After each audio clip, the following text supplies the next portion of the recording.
Peace, peace. Get up in here, everybody. We need everybody up in here right now. This is Heritage Hip Hop coming back with a dope interview. We need everybody in here. We need everybody in here right now.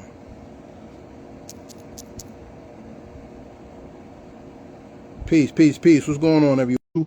Heritage Hip Hop interview on Instagram Live. We don't really do Instagram too much, but today you get something special.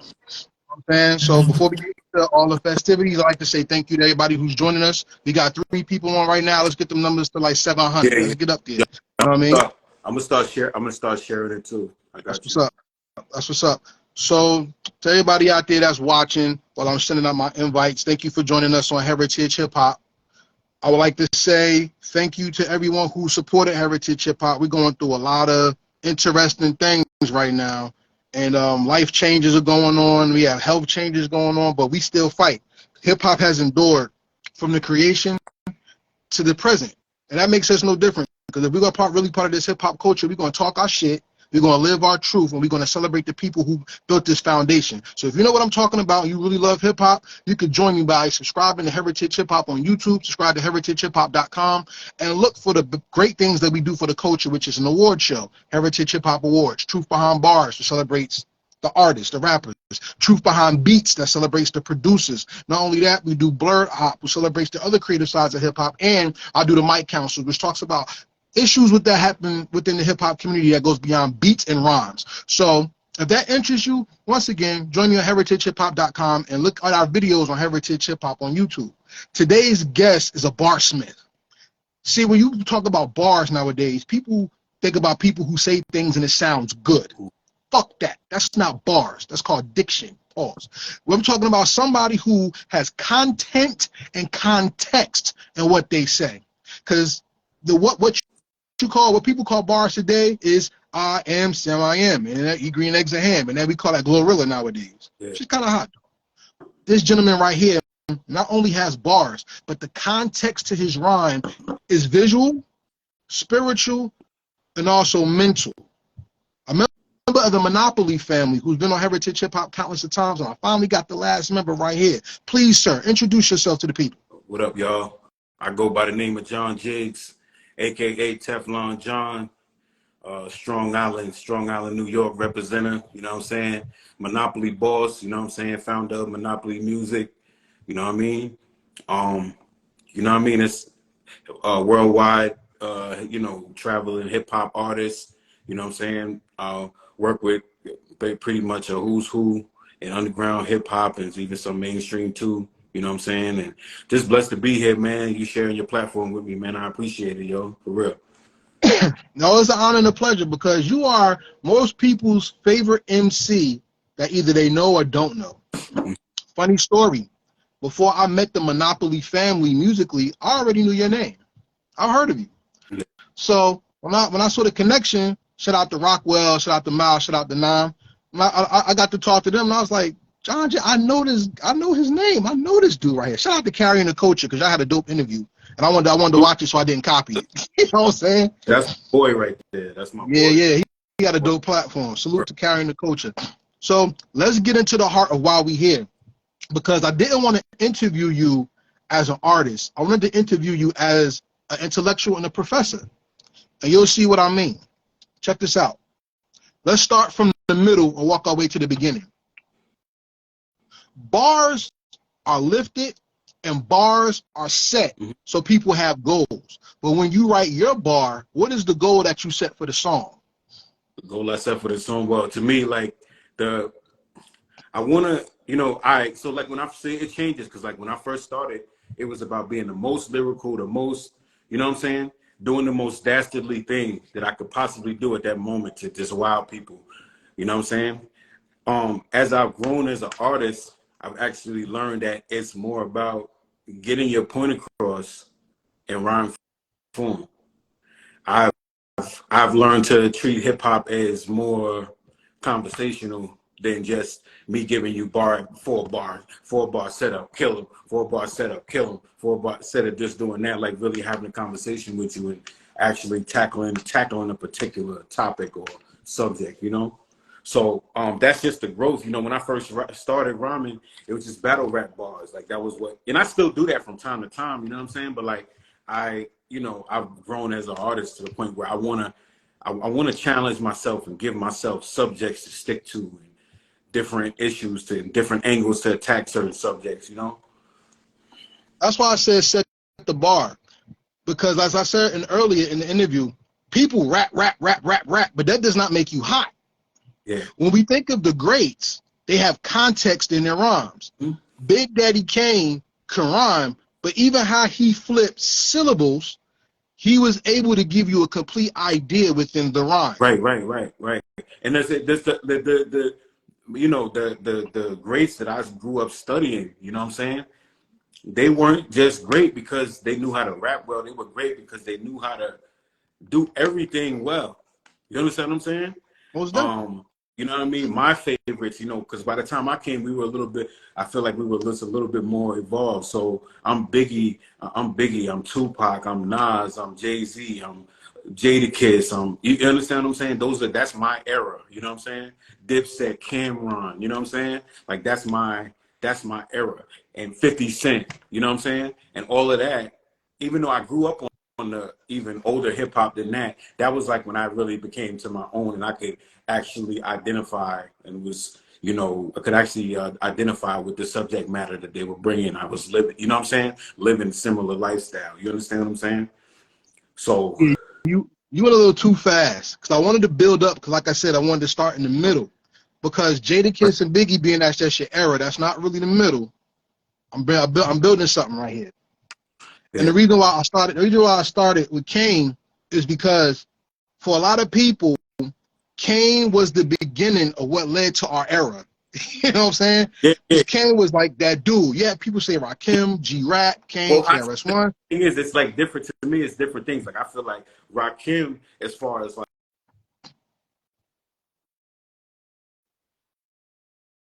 That as far as like flow, you know what I'm saying? I feel like he pushed the needle with that. You know what I'm saying? If you listen to his flow on Know the Ledge and records like that, and you know what I'm saying, that was unheard of at that time. You know what I'm saying? That type of rhyme pattern, that type of, you know what I'm saying? It was unheard of. So I feel like he broke, and then I feel like Big Daddy King gave us a little bit more of like, obviously he rhymed very well, but it was also a swag thing. It was also, you know, I'll take your girl too. You understand what I'm saying? I do. Yeah.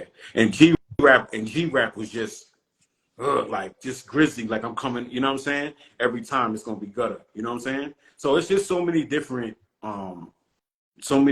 styles, and you know, and that's really who I am. Like John Jiggs is like, it's a mixture of all of that shit, like everything that I was influenced by. You know what I'm saying? I kind of take little, you know, I borrow little things that I know, little nuances and things that I notice from each of my favorite MCs, and I put it together and make my own. You know what I'm saying? Yeah, it shows in many of your projects because in preparing for this interview, I went through a lot of your music, a hell of a lot of your music. You got a lot of music out right now, right?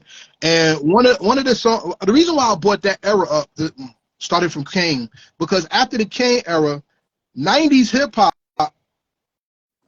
before Rockefeller and all that, had like a weird middle period where there was so many good people, but people got stuck in who they liked and not what they heard. Yeah. And one of your mentors, I think, was one of the best that people didn't talk about enough outside of the region. That's, excuse me, Granddaddy IU. Rest in peace. Talk about Granddaddy IU, yo. So, you know, losing, you know, losing him was like one of the hardest things I ever went through in my life, man. It was just one of those things that just probably will never sit right with me. You know what I'm saying? And I could just be saying that fresh too. You know, it's just December that he passed away, like a week before Christmas. You know, and you know, he was somebody that I could always come to. From the moment I met him probably like 2013, 2014, something like that, end of 2013 probably. And from the moment I met him, he was nothing but genuine. You know what I'm saying? If you want to talk about legends, you name them. The guys that we're talking about, I've been around them all. Maybe not Cool G Rap, but I actually got a show with him in Reading, Pennsylvania next month. But everybody else I've been around, you know what I'm saying? Enough to kind of get a judge for the character. And I'm gonna tell you like this: they don't make them like IU no more. That type of selfless help, and just wanting to see me genuinely win. You know what I'm saying? Just always making his resources available to me. You know what I'm saying? I'm forever grateful for the, you know, I mean, this man took me to Kid Capri's house, for God's sake, and just like, I want you to hear him rap, and you know, put me on Kid Capri's live. There's 10,000 people watching on his Twitch, and I went stupid. If you study my career, that's been documented. You know what I'm saying? He took me to meet Lord Finesse, took me to Lord Finesse's house, and you know what I'm saying, got to build with the legend. You know what I'm saying? You know, introduced me to Doggy Diamonds. Shout out to Doggy Diamonds. You know, Doggy Diamonds. You know what I mean? And so many other opportunities that he offered to me. And like I said, selfless and always there when I needed some type of guidance or if I needed him to make a call. You know, there's been a few times where blogs and just different shit. He'll be like, "Oh, they fronting on you. All right, let me," you know what I'm saying? And he you know what I'm saying? Shit used to work. He was so highly respected by everybody that, you know what I'm saying? It was cool to have that type of big brother, like a mentor, you know what I'm saying?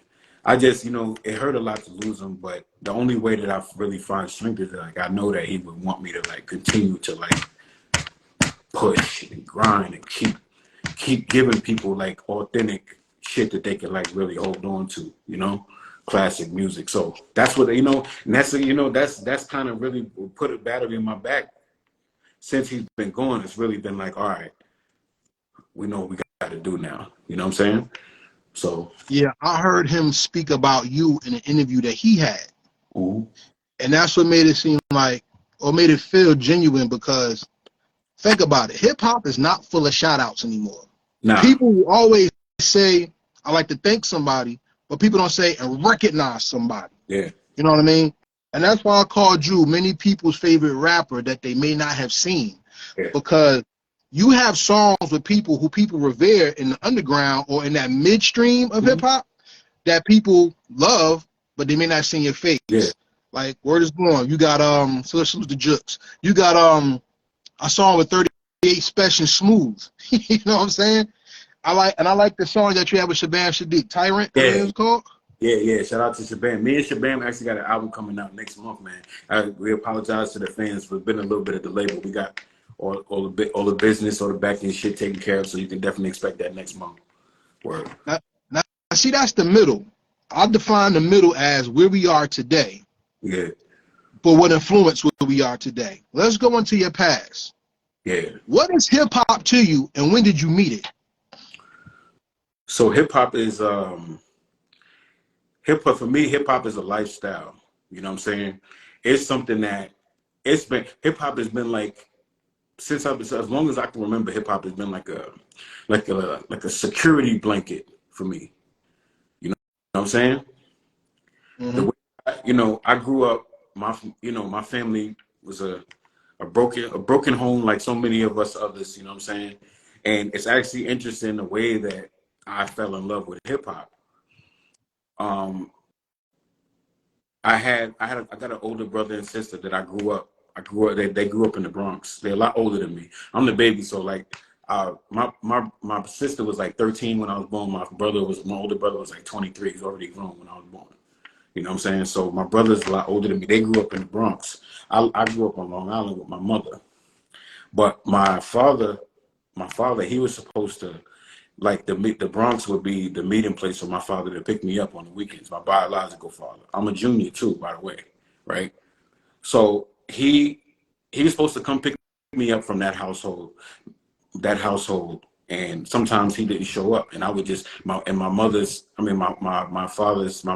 and sister, their mother was so gracious. Rest in peace to Miss Barbara. She was so gracious that she would never call my mother and tell her that she had to come and get me or anything like that. She would just keep me there and take care of me as if I was hers. You know what I'm saying? Rest in peace, Miss Barbara. She passed away about a year and a half ago, 2 years too. You know what I'm saying?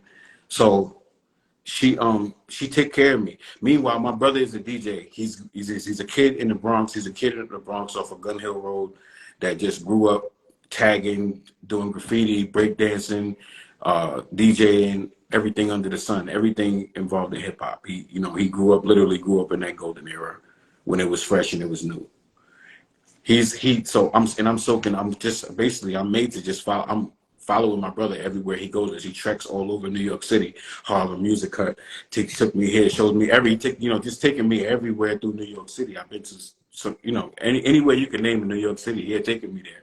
And my brother, he kind of took a fatherly role with me because he would he would take me somewhere and then make me lead the way home as a kid, as a child. You know what I'm saying? And when he saw that I had a love for hip hop, he honed in on that and he started to feed me more and more stuff. So from a very early age, I'm being fed Gangstar and Cool G rapping DJ Polo, even Run DMC and Big Daddy Kane. My sister too, she's a teenager at this time, but she's into the hip hop. She's into Queen Latifah, Ladies First, and she's into Big Daddy Kane too. She's into LL Cool J too. You understand what I'm saying? So both of them are kind of, and I'm hanging out with her and her friends too. You know what I'm saying? So both of them are kind of molding me. So these are these little weekend excursions or anytime I'm out of school and things like that. You know what I'm saying?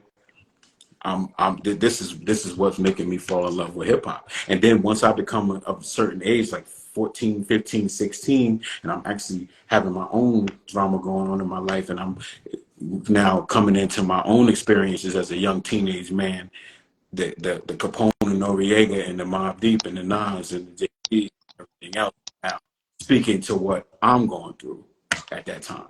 You understand what I'm saying? Definitely. And literally, like, I felt, you know what I'm saying? It's all I've ever been, you know what I'm saying? I mean, I always found a way to make money because obviously hip hop does not pay from the beginning.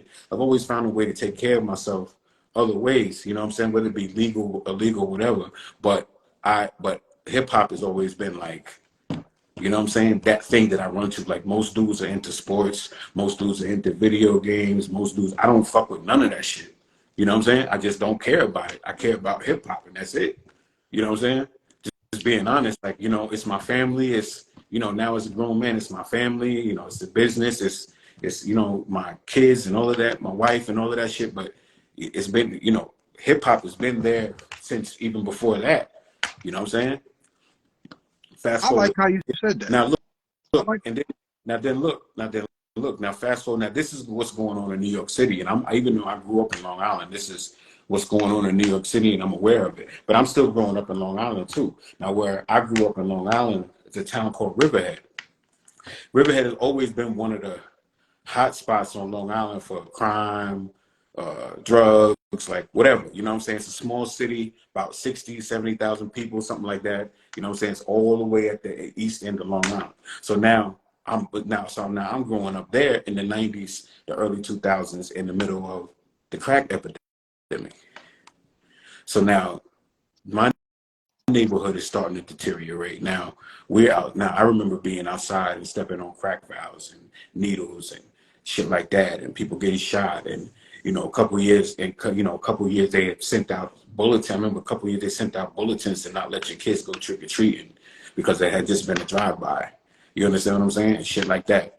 You know what I'm saying? And this is and even internal violence going on in the home.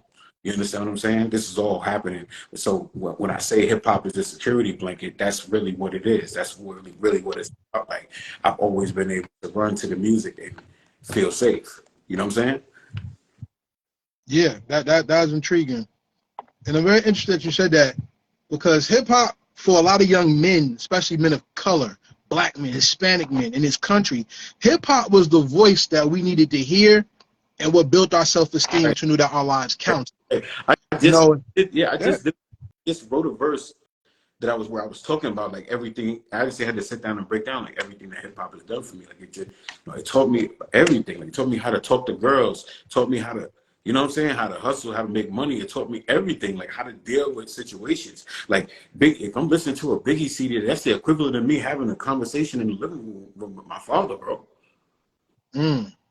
Interesting. But, at 15, 16, 17, that's what it is. You understand what I'm saying? If you know Mm-hmm. at young age when you're still impressionable, at that time, and no father figure in the household, when Noriega's like, yo, I cop a 20 for $10 and sell it for 30. No, no, no, no. He's teaching me something. He's teaching me something. Yeah. You know what I'm saying? Yeah. That's my beef I have with how people perceive hip hop. Because a lot of our elders will always say hip hop is nothing but noise or it's so negative. Where Yeah. when I listen to hip hop, I was able to hear everything. I heard the tales from the streets. I got the 5%. I got the Lover Boy shit. I got the Who Am I rap. I got everything. So as a man, a male, because I wasn't a man yet, I was a young man trying to turn into adult age. When I was as a boy to a young man to a man, when I listened to hip hop, what I heard was everything in my mind that could not be expressed because nobody allowed me or wanted you to talk at the time. You know what I'm saying? Right. Yeah. It Yeah. wasn't always stay in the kid's place. It was always you a little nigga, get out of here. Yeah, it's a voice. It was the voice of the youth when the world was looking. I said, "Yo," I was like in the verse. I was like, "Yo, raise your glass as a toast to the masters." Um, what is it? What did I say? Icons and trendsetters and icons and hip hop and fashion. And then I said something else. I was like, "The voice of the youth when the world was looking past us." You know, Facts. there's a whole generation. There's a whole generation of kids like me. You know what I'm saying? That's in the middle of the old school and the new school. That's in the middle that grew up in this era where, you know, the black male just was not, the older black male was just not present, and we just were left to teach ourselves, like to figure it out. You understand what I'm saying? I can name, like if I had 5 or 6 friends growing up, maybe one of them had a father. You understand what I'm saying? Might have been one, Okay. and his house was like the coolest shit ever. Like, you know what I'm saying? That's So let and me that's let, so let me propose this to you then. we literally. Yeah, okay, I'm sorry. Yeah, but I said we literally were raised by hip hop. Like people my age, they literally were raised by hip hop because that's the only really handbook we had. You know what I'm saying? True. So let me ask you this question. Hip hop is a child of PTSD when it comes to sociology and economics. Mm-hmm. What part of the trauma did hip hop help you overcome, and what part of the trauma did it identify in you for you to grow? So I mean, just as far as the trauma, like you know what I mean, like living like just being like the thing that I identified with was like that I loved about hip hop is like it's like the idea of taking a little something and turning it into a lot. Like growing up and not having nothing. You know what I'm saying? Like bro, you know, growing up, niggas want to talk about poor and from the mud and all this shit, bro. Nigga, I didn't have my own bedroom until I was 14, 15 years old, bro. You know Mm. what I'm saying? I slept on a sofa bed, nigga, and I was in a 1-bedroom apartment with my mother, bro, until I was like 14, 15 years old. I finally got my own bedroom. Now, Mm. now, now my living room is the size of my whole fucking apartment I grew up in. You understand? Salute. I understand that. Real So, all right, let me ask you something because that goes into something that I heard in your music.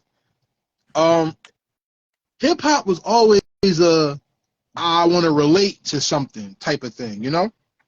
And in the '80s, we had the Cosby Show, yeah. and a lot of people that I knew from the inner city did not fuck with the Cosby Show because a father and mother, one is a doctor, one is a lawyer. That seemed so far Yeah. fetched that people But were like, I I ain't gonna can't fuck with that. I'm not gonna lie to you. I fuck with it. I fuck with it because it was just at least some type of like example of how, you know what I'm saying? How good remember I used to look at Theo and be like, damn, I wish I was, you know what I'm saying? Theo don't know how good he got it, yo.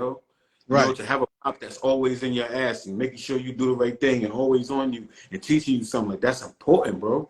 That shit is super duper important. You know what I'm saying? I know a couple friends really grew up with like good fathers and they grew up to be outstanding men. You know what I'm saying? They know how to do everything. Shit, I still don't know how to do. You know what I'm saying?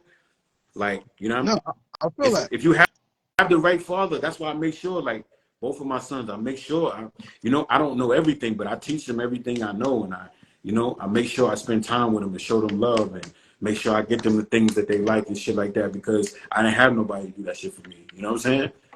I had my mom, Superman. My mom was made to make shit like no shit like MacGyver. You know what I'm saying? But other, you know how moms do. You know what I'm saying? Yeah. But other than that, you know what I'm saying? It was me and moms, and that was it. You know what I mean? So like, and you know, I just you know, like I said, I'm thankful, man, for the journey. You know what I'm saying? Because I, you know, some of the stuff that I made it through, bro, like it builds character. You know what I'm saying? And I think that's what is even helping me in hip hop, is because I'm like, you know, I got thick skin. Like I'm not easily deterred. Like I don't mind putting in the work. That's really the difference between me and these others. That's why you might have knew my name before we even met, is because no matter what's been going on in my life, I've always been consistent with my career. I never let anything keep me from continuing to deliver content. You know what I'm saying? Most definitely. See, the point I was making with Cosby Show is Bill Cosby was very anti-hip-hop, but his show dealt with a lot of hip-hop issues. Right. And you even, I think is it Jiggonometry? I'm trying to remember. Jiggonometry, yeah. You tackled some of that stuff and some of the rhymes, even videos that you had, like the Garden Gartrell shirt. You know what I'm saying? That was very hip-hop, because if you think about it, Theo wanted to impress a girl. Yeah. He had to get a shirt, but the shirt wasn't real, so he was so afraid people was going to get at him. Yeah. You know what I'm saying? And when I seen her, I understood, because she was a smooth little red bone John. I felt him. You know what I'm saying? I'm like, yeah, like I would. You know what I'm saying? He tried to make it work. You know what I'm saying? And I just thought it was ill that, you know, especially now in hip hop now, everything is designer this, designer that. So Theo was on some shit back in the day, like you almost spent $200 on his shirt. Or what was it? I think it was $250 for the shirt. And nigga, in the 80s, that's like spending a lot of bread. That's like spending $1,000 on a shirt now. Yeah. You know what I'm saying? You know? Yeah. That's why his pop was so hot. You know what I'm saying? So, but his pops tried to teach him a lesson that didn't work out. But then Theo ended up learning a lesson too, because at the end of the day, it's not the shirt that make the nigga, it's the nigga that make the shirt. Facts. You know what I'm saying? Facts. In full circle, sky's the limit. Biggie. Right. I say with a nigga with the fake bow, why you punch me in the face? Stay in your place. Once again, hip hop is so universal that it teaches us as we live while we live. And that's the one thing I think about hip hop that makes it so different than any other genre of music. Because a man can't be R&B because everybody can't sing. Right.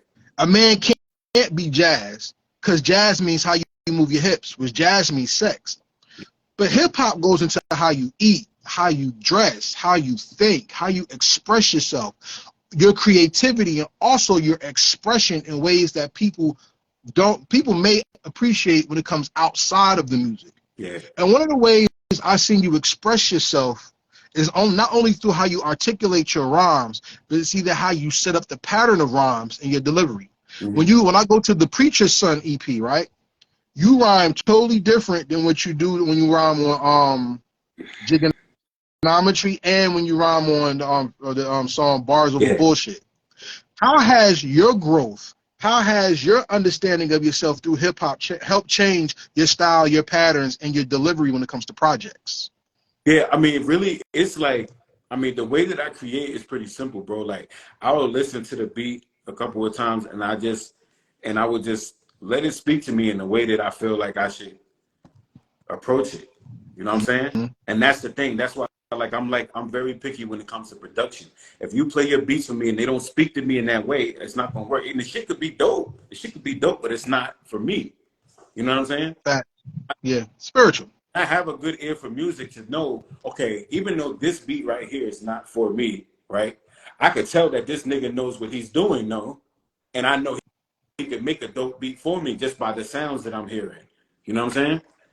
So, and I, you know, like I said, I let the beat speak to me, and then I go as I should. And then it's also comes to with me also, like, constantly trying to improve and constantly trying to, like, push myself to try new things. You know what I'm saying? I think that's very important. I think that it's important to not just get comfortable in one pattern. And I think it's easy to become predictable. I think you should be able to switch it up and do different things. You know what I'm saying? Many people say that the music talks to them. What is the language that you hear when it speaks to you? Yeah. It could be a totally different thing, just different emotions and different like I said, different subjects. Like, you know, I made a promise to myself. It's like, I don't want to do any more songs about nothing, about bullshit. Like, I want to, every song I make, I want to take you somewhere or show you something or let you learn something or maybe remind you of something. Or I want, you know what I'm saying? I want to put you in a particular vibe every time I make a record now. I don't want to just, like I said, when I do features and shit, niggas just want me to do battle rap bars or whatever. You know what I'm saying? If the business is right, all right, fuck it, I'm just going to do it because I know that's what people love from me. You know what I'm saying? But me, just to feed my, you know, I guess you need, for lack of a better word, you know what I'm saying? It's important for me to push myself and try new things.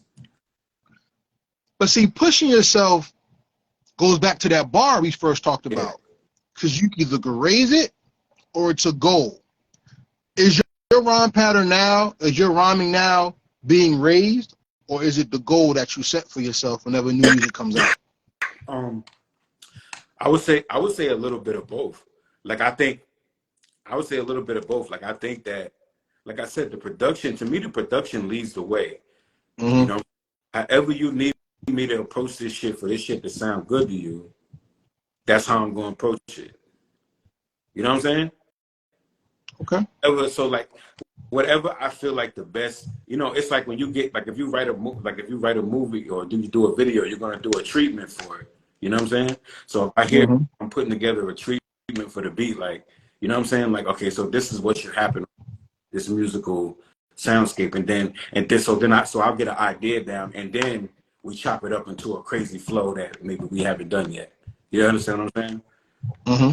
But See, I get my idea down and what I want to bring across, what I want to say, and then I put it into the flow pattern that it needs to be in. You know. but see, rhyming comes with a certain freedom. You have to be free to write a rhyme. You can't be so clogged up that you know you can't get your expression out, right? And when it comes to writing and the freedom of expression, there's something different between when you feature with somebody, when it's your own song, and when you're in a group. Definitely. And you have become a master of all three. So who is John Jiggs the artist by himself? Who is John Jiggs the artist when he features? And who is John Jiggs the artist when he's with his Monopoly family? Okay. So John Jiggs the artist, I'm going to start off with just me. John Jiggs the artist, me, is just what I was just explaining to you. Right. Like, it's always searching for new production, new sounds that I can experiment with, new subject matter, you know, just taking experiences from everyday life and just tackling subjects that maybe people want to hear songs about and want to, you know what I'm saying, and want to explore, you know what I'm saying, and doing that with either doing features and also doing Monopoly music. I have a little bit more freedom as far as the type of, because, you know, from my fan base, my core fan base, they expect a certain thing from me, a certain style of music. Like, I guess you would say boom bap music, so to speak, right? That I feel like they I don't know. It's hard for me to say. It's like they like when I try other things, but they don't want me to do it too much. They want me to go back to that, you know. People like to be, this is something about this music business. People like to be able to categorize you. People like That's right. you in a box. And I just feel like my skill set is too vast for that. You know what I'm saying? But so I give my core fan base what they want, but I'm also gonna continue to reach and grab to try and grab new people too. You know what I'm saying? So when I'm doing features and I'm working with Monopoly Family, you know, they have different styles that they like to experiment with. So now if it's something that I like, that I can contend, that I may not otherwise on my own, people may not accept it coming directly from me as a solo record, but they'll accept me on this feature with this person on this trap beat or whatever. You understand what I'm saying? Mm-hmm. Or whatever it is, just as an example. You know what I'm saying? So it gives me more freedom, and it gives me a chance to show new people, new fans, because this is now their fans or whatever, right? Or it's our group fans. It's giving me a chance to show new people that, hey, I can also do this too. I can also do this well. You know what I'm saying? That's what I appreciate about your music. You have a lot of music, and I was really trying to study how you set your bars up, Yeah, how the beats match with your bars, and also your delivery. And most people don't dissect songs like that no more. People just say, "I just listened to the beat," or "That was a hot line." yeah. I want to ask you this question about yourself. Critique yourself. What is the most important rhyme you wrote, and why? The most important rhyme I ever wrote.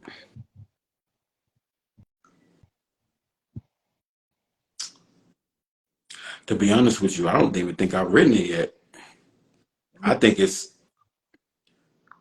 I think it's still I don't think I've reached my like you know what I'm saying? Like I don't think I've reached my pinnacle. Like That's your plateau, I don't right? think Okay, my pinnacle where it's like, oh my God, like this will forever be remembered forever by everybody. okay, You know, this is legendary. You okay. know what I'm saying?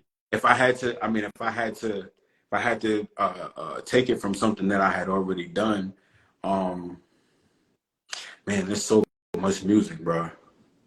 It's Yeah, you got a catalog. You could do a damn 3 hour show by yourself. yeah, absolutely, absolutely, yeah. Okay. So you think you have not met your most important rhyme yet. But I ask you this. What was the rhyme that you said that made everybody wake up to you, not just recognize you? Oh, okay.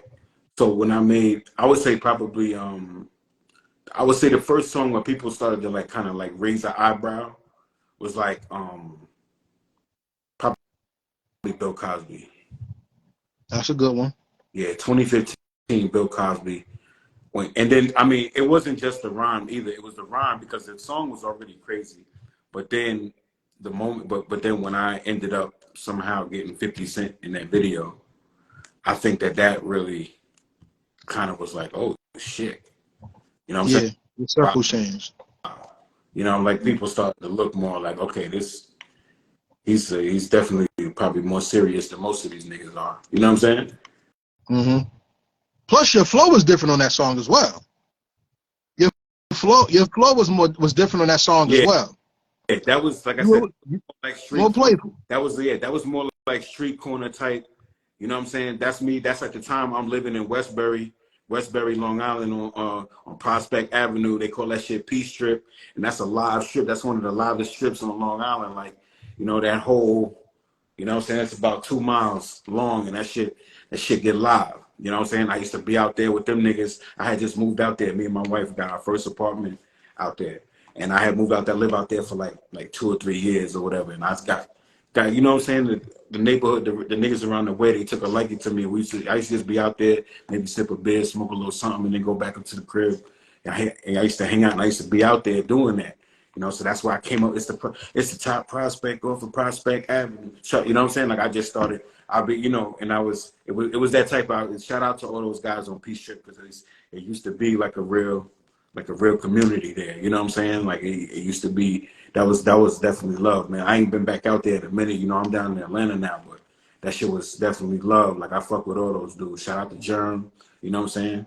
Shout out to Drolix. You know what I mean? Shout out to damn, I can't remember my other son's name, but yo, a couple niggas out there, man. I fuck with. Word. So now let's talk about the future as it starts from today. Today, you're a member of the Monopoly family, right? And Mm-hmm. I'm not going to lie to you. One of my favorite songs I ever heard since starting Heritage Hip Hop was Famous Flame. Yeah. That song, you already know. I told you the story mad times. You Yeah. know what I'm saying? Yeah. But when I heard that song, I took it to the radio station, salute to A Squad Rebel Radio, and my man Chief Bally. We jumped off. Yo, we loved that song. The delivery, the setup, the James Brown, everything. Nam went crazy with the beat. He did the beat, I believe, right? Yeah. Yep. Nam did the Shout beat. out to Shout out to Mouse. Shout out to my man Rockwell. That's my dude. Shout out to you. Word. The thing about hip hop is hip hop used to be a fist. Hip hop used to be a powerful conglomerate of strength that Yeah. not only told the world who we are, but we fought to get ourselves recognized. And now we don't have too many groups. We don't have too many fists. We don't have too many movements. We have a lot of singularities. What does it mean not only to exist as a singularity, but to be a component that's strong, committed to a force, a fist in hip hop that people recognize And not only do they recognize the Monopoly family, but they look forward to y'all when y'all get together. What does that feel like with your career? No, it's a beautiful thing, and it's like when I originally, because I handpicked everybody, you know what I'm saying? You know what I mean? I had this idea. Me and Rockwell's was already running. Well, first of all, I've known Nam for over 15 years. You know what I'm saying? That's been my boy for a very long time. You know what I'm saying? Mm-hmm. And we, you know what I'm saying? We definitely have, we had a friendship before that. So around, I want to say 2014, 2015, I ran into Rockwell's, right? Ran into him doing just running through like the open mic circuit in New York City. You know what I'm saying? I jump on a train and I go out there. I'd walk, I'd go wherever. I'd go travel all over New York City, get on the train, whatever, go wherever I need to go just to go do my show, let people hear my shit, be out, and take that long ass ride back to Long Island on the Long Island Railroad. You know what I'm saying? I used to do that often, like at least once a week. And I ran into Rockwell's up there. And we started to form a relationship. We did a couple records together, and we ended up shooting a video for one of them, and that's when we really got cool. You know what I'm saying? And we hung out, you know what I'm saying, whatever, and we just started running together. And so me and him was running around together for about a year, and then we came across Mouth. Now I had known Mouth from back in the day too, like I knew of him. You know what I'm saying? Mm-hmm. And been in cyphers with him, shit like that.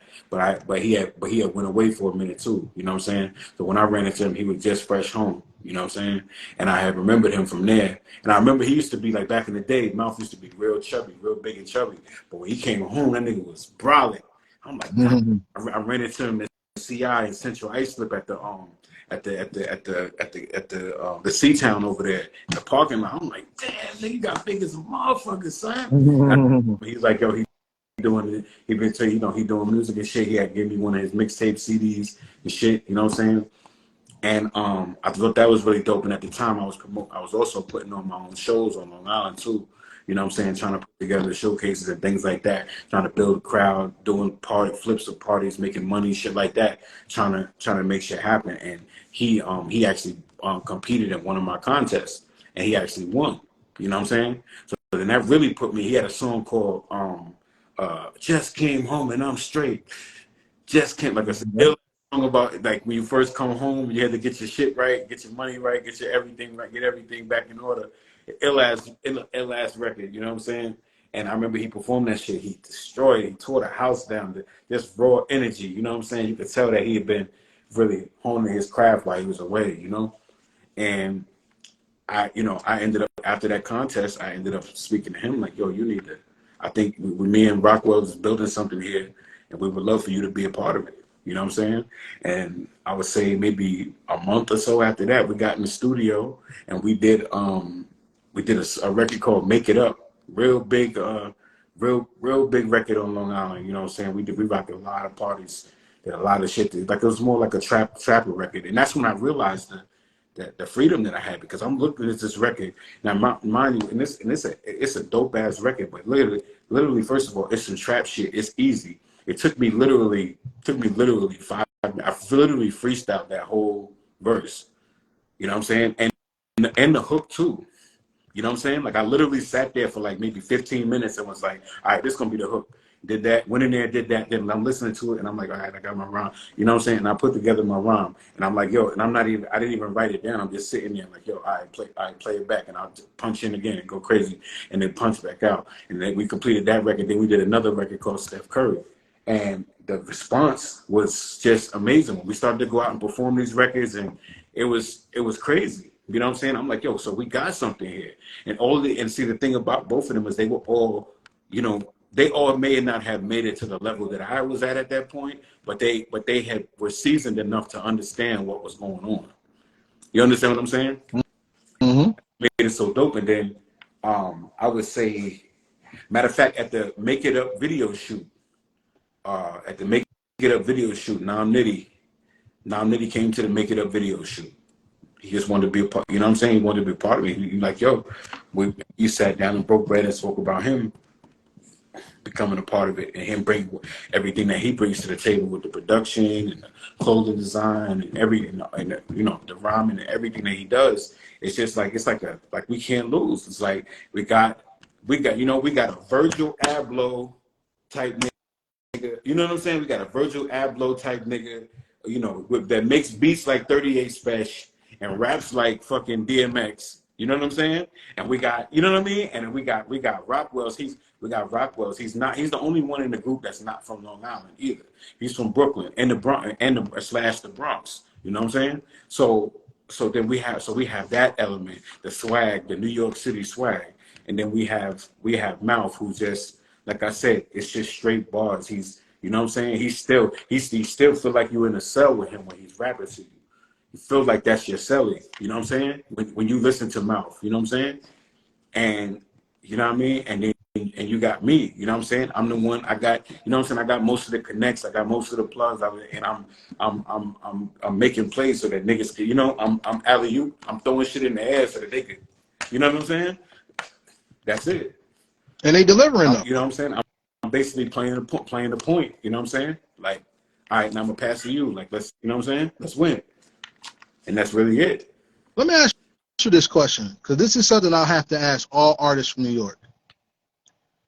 I always took it as a slap in the face from being, I'm not from New York, but yeah. I always took it as a slap in the face that people say we always have to bring New York back. Mm-hmm.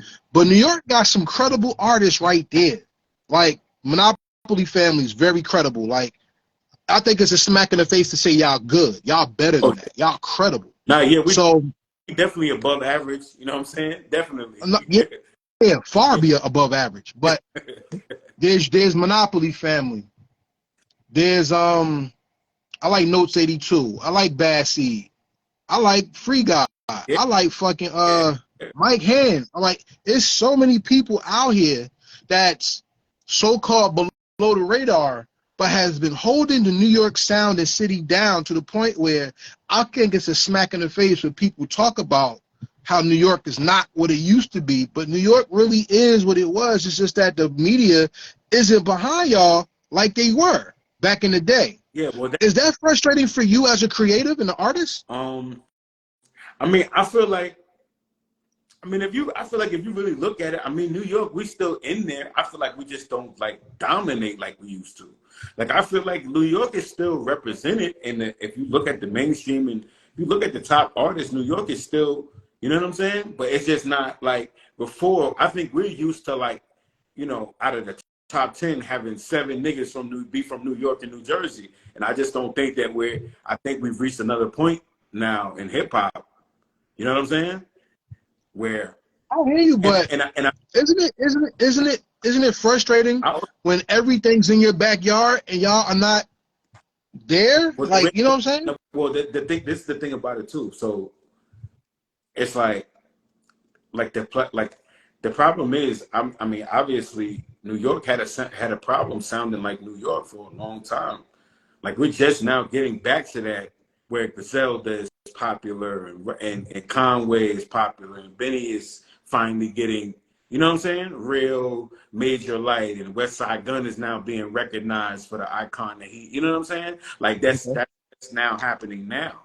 We spent all that time, you know what I'm saying? And this past year, you've seen certain people get their flowers, you know what I'm saying? You see Nas, you know what I'm saying? Things like that. You know what I mean? It's just, I think it's coming around, but I think we still got more to.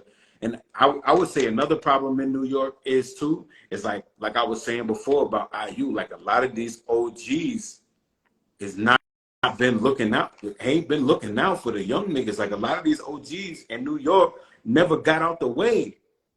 Gatekeeping. They never got out the way to, you know what I'm saying? And I wouldn't be disrespectful and name names, but there's a lot of, it's nothing wrong with continuing to flourish and continuing to be active. I'm not saying there's anything wrong with that, but I'm saying that there hasn't been a lot of like we don't have a Gucci Mane that put on all these niggas in Atlanta. Like, he's literally linked to, you know what I'm saying? He's literally linked to like major rap artists now. You could link Gucci Mane to the Migos, Young Thug, you know what I'm saying? Major people. You don't have that. You know what I'm saying? Even on the West Coast, Dr. Dre is literally the root of a tree of like just literally everything. You know what I'm saying? You know what I'm saying? Think about it. The last biggest artist from New York City has been 50 Cent. No, it's Cardi. No, And I'm now, saying now, but even I'm saying, and she's big, but she's not so nearly what 50 sold. no, she's not going to sell that way. But That, star power, yes, maybe TV made her more of a part of music. yes, is big. I would say she's right now. She's on the same level, but as 50 Cent now, but as big as 50 Cent was at that point, Yeah, nah, she it hasn't been. No. yeah. When he dropped "Get Rich or Die Trying," she's nobody. I don't know who besides Drake. Nobody's been that big. Maybe Nelly. Maybe.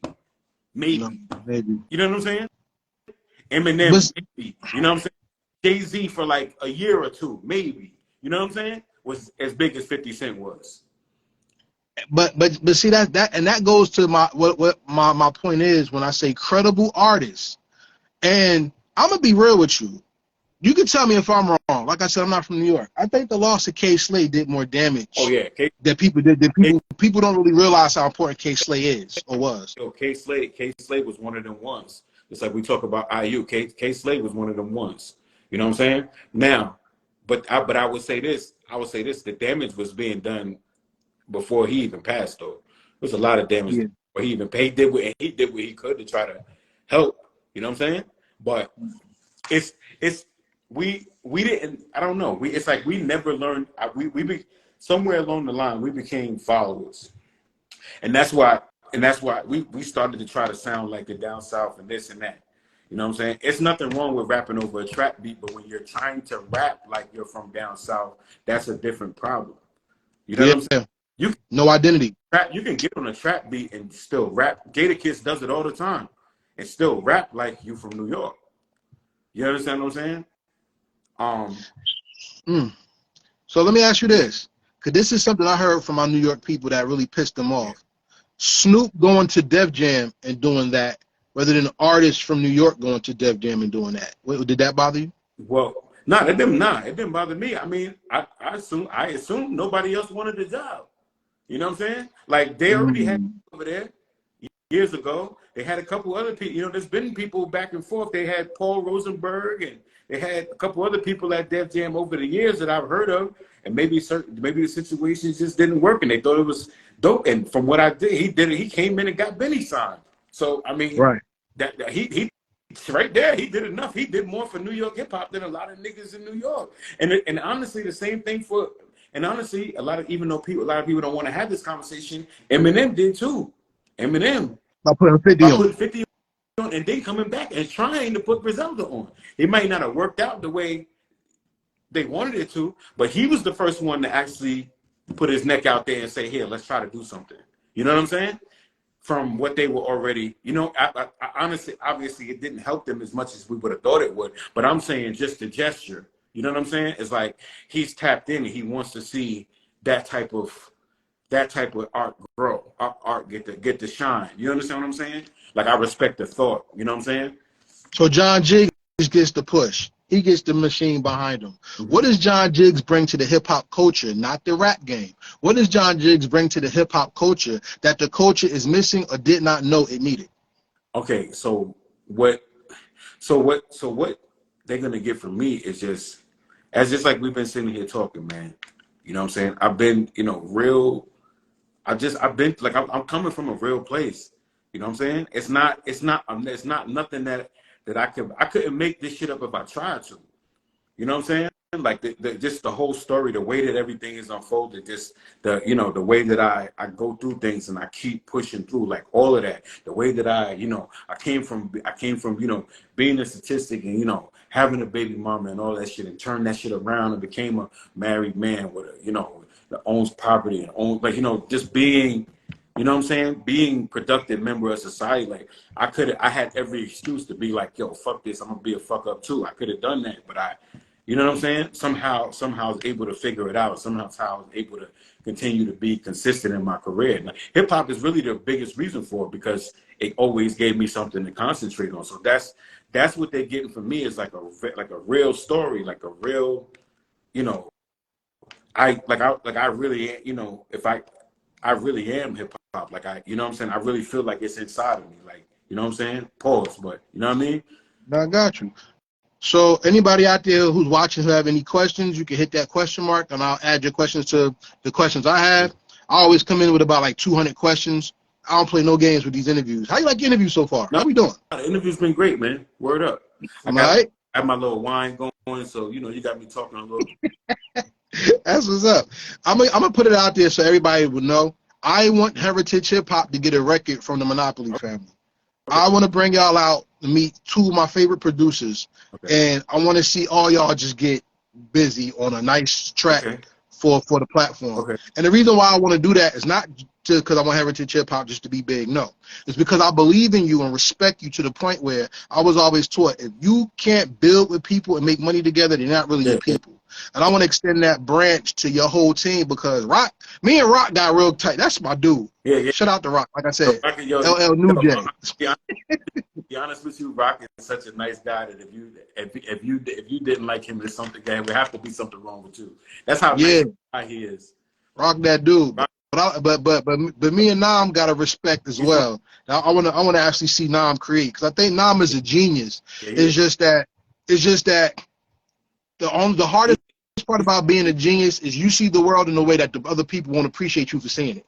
Yeah. Nah, that and also like he's very stubborn. Like he only likes to do things his way. Like that nigga, yo. And I'm gonna say this on loud. That nigga's a fucking big baby, yo. If we don't do shit the way he want us to do it, that nigga be pouting and all types of shit, yo. I swear to God. Get that nigga. Chat. Get that. The whole chat. Get that nigga. Because that nigga be doing it. He get mad as shit. And none of them joined in. I'm ashamed of all of them. You know what I mean? He want to do something a certain way, and we like, nah. He like, oh, all right. You know what I'm saying? He going all mad. You know what I'm saying? All right. You know what I'm saying? You know what I mean? All right. You know what I mean?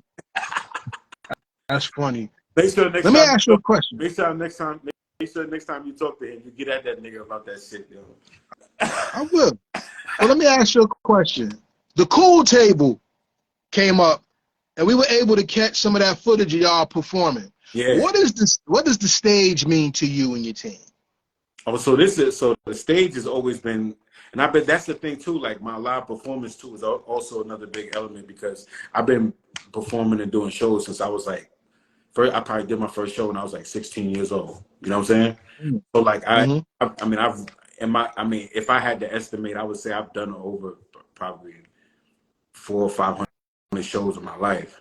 You know what I'm saying? Nice. Yeah, nice. At least, you know what I'm saying? I would say 4 from that would probably be a low number, you know what I'm saying? At this point. And when I as soon as I found like just some type of strength, some type of, I don't know, man. I found and it was empowering to go up there and have all of those people focused on you and eating out of the palm of your hand, bro. That shit is amazing. It's an amazing feeling. I mean, you know, I could think of some things that feel a little bit better, but that shit is up there. You know what I'm saying? It gotta be. That was my first time seeing Famous Fames perform live. And yes, I have the footage. If y'all want to see the footage, go to Heritage Hip Hop on YouTube, and you can see the Monopoly family perform from the Cool Table. All you gotta do is go to live performances playlist and have fun. That's all it is. You know what I'm saying? Nah, definitely, yo. And we actually about to drop a new the video for that shit too. Like I think next month. Yeah, because we shot a video for that shit too. Just send it to me. You know that's all I'm gonna do. We have a question that says, do you perform over your own lyrics?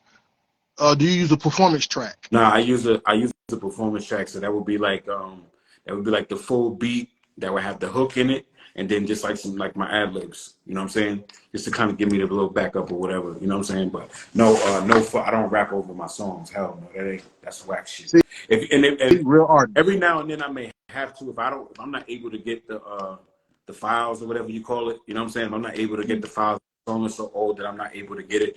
But I try to stay away from that shit as much as possible. You know what I'm saying? And before I do that, I'll just rap over the instrumental. You know what I'm saying? Before we finish the interview, because we only had a little bit amount of time, for everybody who does not know, and who if you follow Heritage Hip Hop, just know this is not our usual setup. We've had some difficulties going on with a lot of things, but this gentleman was nice enough to allow us to do this interview this way, and I'm going to load it up on Heritage Hip Hop on YouTube. Please subscribe to Heritage Hip Hop on YouTube. Hit the notification bell so you know whenever anything comes out, it's there. Also, visit heritagehiphop.com. That's the home of Heritage Hip Hop, and that's where you see Truth Behind Beats, Truth Behind Bars, Blur Hop, the Mike Council, and we'll also see our R&B show, A&N R&B, hosted by Nas the Romantic and DJ Big A. So I'm on there too. It's R&B conversation with a hip hop soul. Of course, you know I'm the hip hop soul because I don't do the love shit too much. Yeah. But you know, we there with it. So please join us, and I'd like to play a game with you right now called the Rapid Fire Questions. You ready to play that game with me? Yeah, let's go. All right, so the rapid fire questions are not yes/no questions. Look, the rapid fire questions show your depth of knowledge of yourself, your craft, and the hip hop culture. Question number one, you ready? What hip hop or what? I'm sorry. What album from another artist perfectly describes you? Perfectly described me.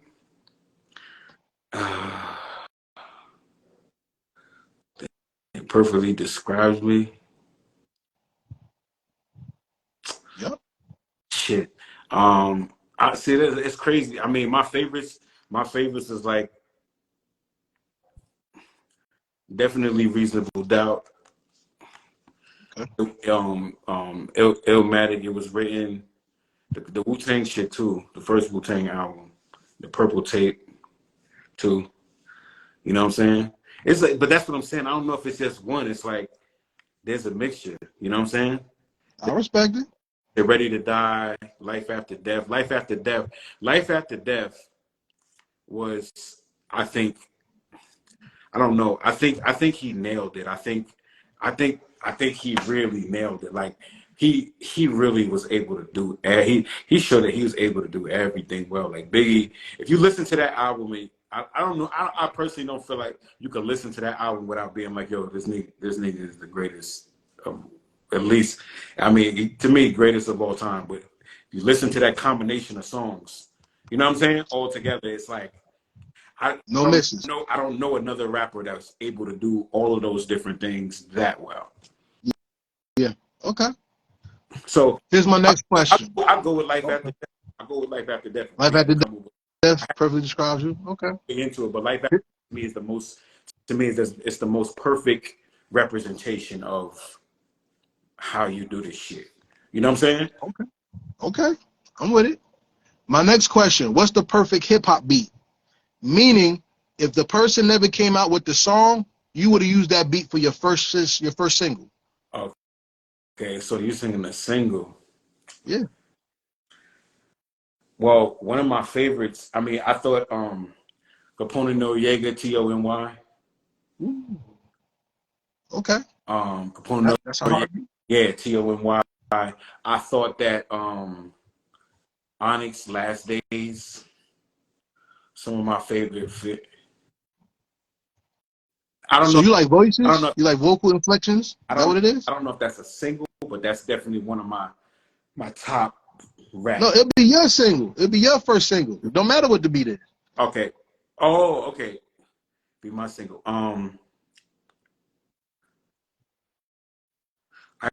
Ice Cream too.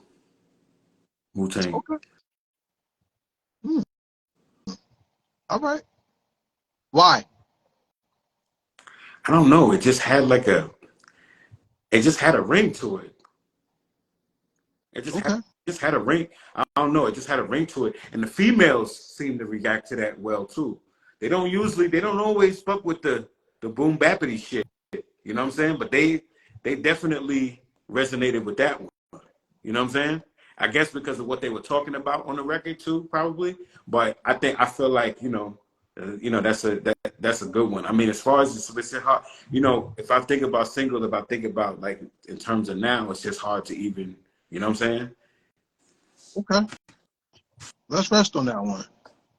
Hip hop is the representation of our community all over the world. But there are certain things hip hop has not touched. What subject has hip hop not touched to you that you would like to see it addressed in some type of way?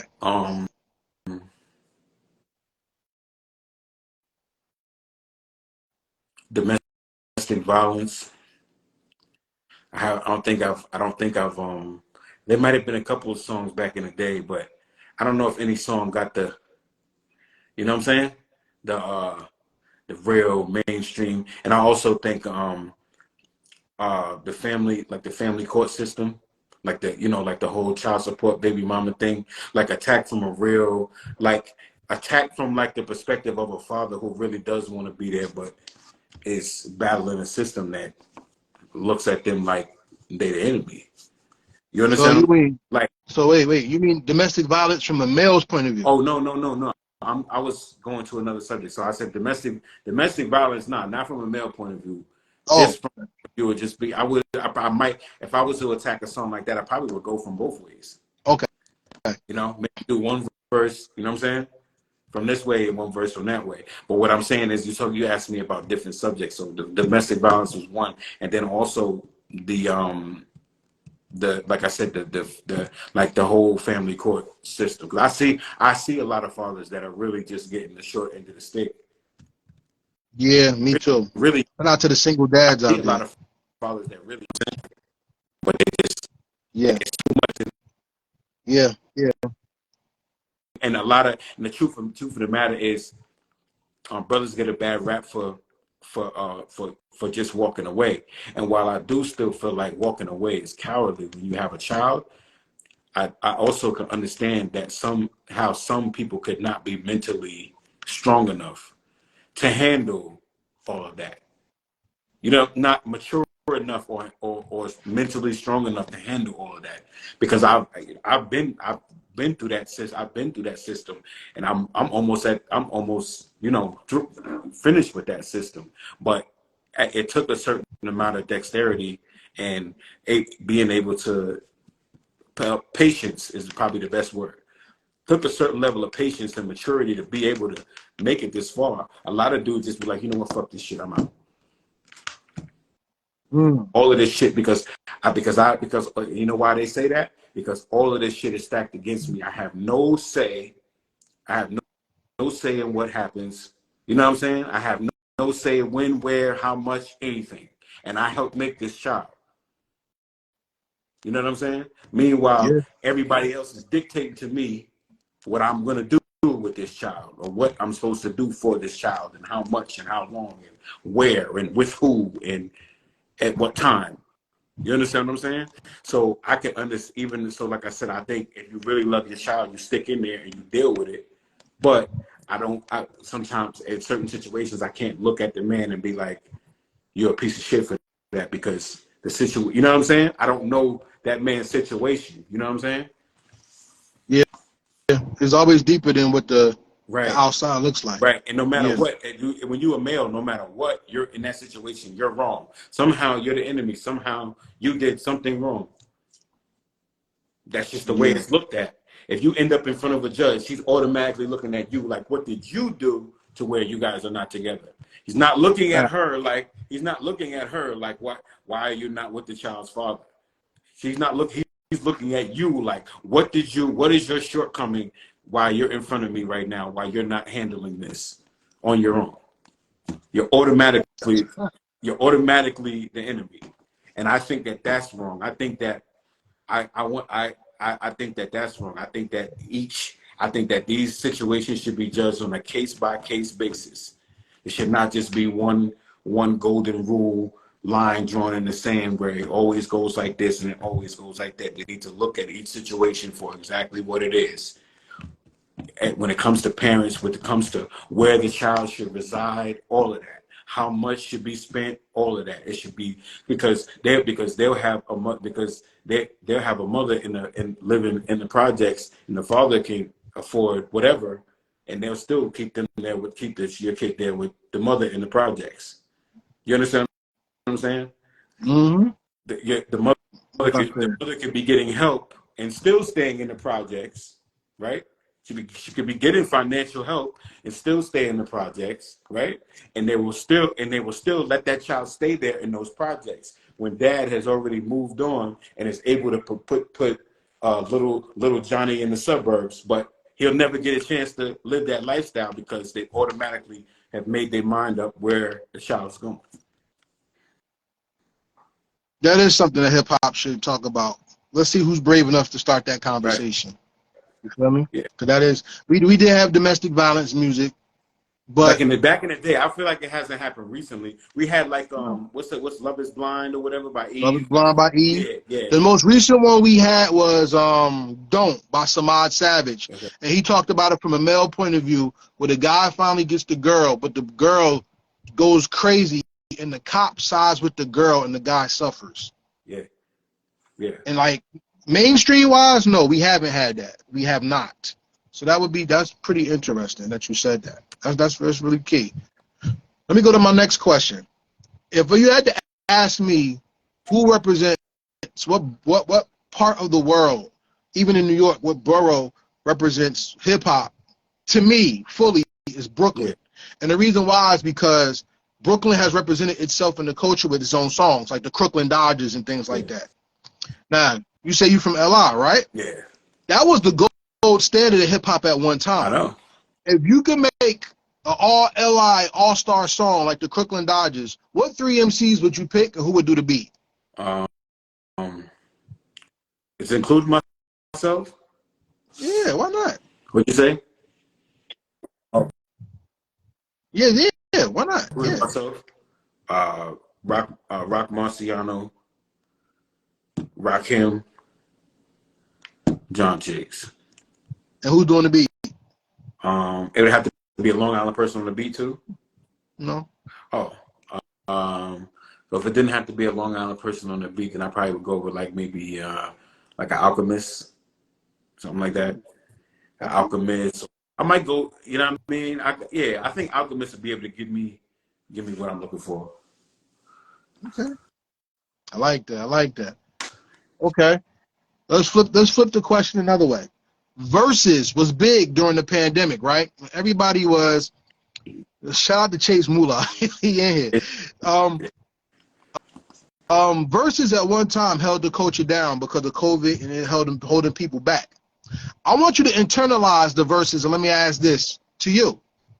If there were 2 artists who could do a verses that could perfectly show the world who you are between them 2, what 2 artists would you put in the verses to represent yourself? 2 artists,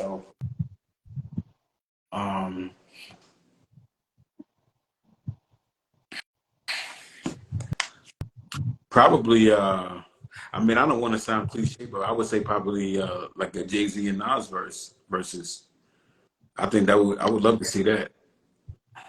How would them 2 MCs perfectly encapsulate you so the world can get a better understanding of you? So I get my introspective type of music. I get that like wanting to tackle these different issues, things like that from Nas. You know what I'm saying? And then I get a little bit more of the flash and the wit and the shiny shit from like Jay-Z. You know what I'm saying? I'm with it. Yeah. Yo, I'm with it. I would say between the 2 of them is like, to me, those are like my, you know what I mean, my biggest. To me, those are my top 2, like alive. You know. Okay. I got 4 more questions and then we're gonna fade off. All right. Yeah. So my first of the last couple of questions is this. Let's give them a throwaway and let's end off very strong. Plug your music and tell the world how did you like being on Heritage Hip Hop, or would you tell all upcoming artists and mainstream artists to be on the platform? I absolutely love my time here, man. I really appreciate you for sharing your platform with me. All the artists coming up, you know what I'm saying? If you're making real music, you know what I'm saying, something that's really gonna stick with people and last with people and not just be like what I could like to call fast food music where everybody loves it for a month or 2 and then it's gone. And I think that because I think that's what Heritage Hip Hop is looking for, those type of artists that you need to make sure you tap in with my boy here, man. You know what I'm saying? Like, it's very important at Heritage Hip Hop on Instagram. You know what I'm saying? Submit your music, man. You know, he's going to let you know whether he's feeling it or if it's whack or whatever. You know what I'm saying? And, you know, if it's whack, you just get back to the drawing board and, you know what I'm saying? Put some more work in, put some more pain. I done made wax songs before, you know what I'm saying? And the next one was better, you know? All right. So plug yourself. Tell them everybody with the So, projects and everything. Let them know. so you can look out for Don't Feed the Bears. That's me and Shabam Sadiq's album coming out. I know I've been saying this for a while, but it's finally freaking coming out. You know what I'm saying? You're really going to get it next month. You know what I mean? Called Don't Feed the Bears. That's me and Shabam Sadiq. It's a joint album. We got some of the dopest producers on there. Shout out to Shining 88, DJ Swab, Tone Spliff. Oh man, the list goes on and on. We got the features on there, man. Shout out to Estee Knack. We got Estee Knack on there. We got Hus Kingpin on there. We got Eda Mad Assassin on there. Like, this album is gonna be. We got my boy Spoda on there. Like, it's about to be crazy. This is really gonna change things. I can't wait for y'all to hear it, man. It's a beautiful thing. You know what I'm saying? And shout out to all this. We got some spoken word artists on the album. It's gonna be real fly. You know what I mean? So make sure you tune in for that, called Don't Feed the Bears, John Jiggs and Shabam Sadiq. Also, Jiggonometry 2 is on the way. You know what I'm saying? I actually just previewed a new record from that project yesterday, or was that yesterday, or maybe the day before, on my Instagram Live. You know what I'm saying? I see a lot of people was rocking with it, so you will be getting that. You know what I'm saying? We're getting that together. And, you know, make sure you follow me on all streaming platforms. That's JOHN JIGG $. Please don't forget the $. That's the most important part. That's how you get me everywhere. You know what I'm saying? At John_JIGGS on Instagram. You know what I'm saying? But if you type in John Jiggs with the $, you'll also find me that way too. Make sure you follow me on Twitter at Jiggs the Great. You know what I'm saying? And you know what I mean? We rocking, man. And it's a beautiful thing. A beautiful thing. All right. Last 3 questions. Here we go. How has Hip Hop 50 been for you, and are you satisfied with how the year has gone so far? Oh yeah, man, absolutely, man. This year been crazy. I've been putting stamps on the passport. You know what I mean? So far this year, I've been to London. I've been to London. I've been to Toronto, and I've been Mexico this year. All over. I've been all over Florida this year. Man, there's a couple other states that I know I'm forgetting, but we actually about to do this Northeast tour next month. We're gonna be New Jersey, Connecticut, Pennsylvania, Massachusetts. I think in Connecticut. Yeah. We'll be up there August. Look out for that. We're gonna be on the tour for life. Also, we'll be in New Orleans August 19th for the New Orleans Hip Hop Fest. And you know things, and then we also in talks with the people at the Loud Fest right now in Houston too. That's supposed to be. We got a question. Where in New Jersey are you going to be? Oh, okay. We're going to be at Dingbats. That's in Clifton, New Jersey. We actually are going on with with Nims. You know what I'm saying? Don't ever disrespect me. You know what I'm saying? That's my guy. You know what I mean? Wait for that. And yeah, man, I see my boy here. Yo, shout out to folks. You know what I'm saying? You definitely need me. You definitely need me in Detroit, man. Let's set it up. Let's make it happen. I've been wanting to go to Detroit. I heard Detroit. Detroit is crazy. Yeah. I heard y'all give love, but it can get ugly. But I want to experience it. I want to touch the people. Get me out there. All right. Second to last question, and I think this is a good question for me personally because it helps me understand you a little more. Yeah. We always talk about what hip hop has given us. What has hip hop taken away from you that aided in you becoming a better man or stronger man? Taken away from me? Well, yeah. I would say when I was younger, like I was blessed to be around like friends. Like I was, any crew, my friends, my group of friends. I've always been the youngest in my group of friends. You know what I'm saying? And no matter, and I've always been blessed to be around people that saw that I was bigger than just the streets or gang banging or drug dealing or whatever you want to call it. So hip hop took away for me a lot of opportunities to get into trouble as a youth.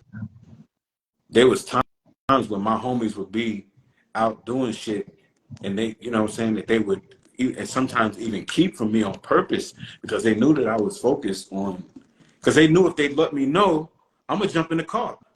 You know what I'm saying? Because these are my friends. They know that if they, you know what I'm saying? Especially when I was young, 16, 17, 18, 19, they know if they call, I'm coming.